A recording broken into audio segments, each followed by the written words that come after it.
So this reading is for entertainment purposes only. This will go into the Divine Feminine and the Divine Masculine Collective for January 6, 2026. So let's start with Divine Feminine.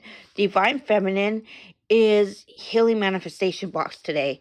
And as she heals these manifestation blocks, she is starting to actually see where she sabotages said manifestations. So I feel as though the Divine Feminine has gone within today in order to clear these blockages. She's also making a lot of breakthroughs about where the masculine woman template is still hijacking her overall life. So as the divine feminine ends up healing these particular blockages, she starts to settle into her body a lot more.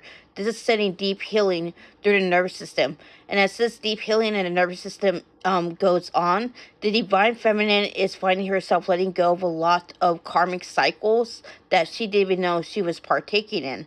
So the divine feminine is really focused on dismantling the fear-based thinking that causes her to be out of alignment with her heart, that causes her to overthink her journey. So the divine feminine is also clearing past life trauma around duty and obligation as well. And as she clears this, she breaks free of the yes woman template. She really breaks free of the energy where she's pleasing everyone, where she is like, trying to be likable, trying to be presentable. Again, she's really stepping into the version of herself that isn't liked, that is true to herself. So as she steps into that version of herself where she is authentic and true, this is causing her to let go of the fear of what others might think.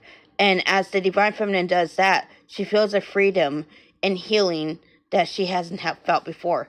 And that's what I get for Divine Feminine. So this is what I get for Divine Masculine. For Divine Masculine, I feel as though he is healing his heart space today. And as he heals his heart space, he is letting go of a lot of false beliefs about the divine. He is letting go of a lot of false beliefs about love. And as he lets go of these false beliefs, the Divine Masculine ends up letting go of the old story, which is that it can't trust love because love's too chaotic, love's hard, all of that. So the divine masculine is opening up his heart space, like I said.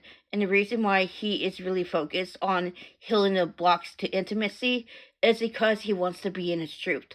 He wants to be in his soul. So I feel as though he is really clearing those blockages of fear and overthinking that causes him to go out of alignment with his heart space. I also see that the divine masculine is healing the fear of not being chosen as well. And he's healing this at a very deep level.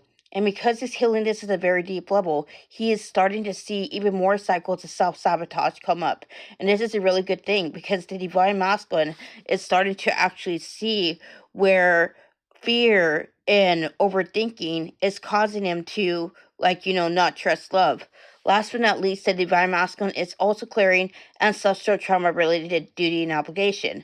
And as he goes through this deep healing, he is actually letting go of a lot of coulds, shoulds, must, and he's just again embracing his authenticity. He is no longer subscribing to groupthink like he once did. He is following his heart and not paying attention to those who are saying no. He's choosing himself first and foremost. And that's what I give to Divine Masculine. If you haven't already, like this video, subscribe to my channel. I post updates about twin flames often. If you want to follow me on other pages, I have my Instagram and Facebook linked down below. I will see you another time. Namaste.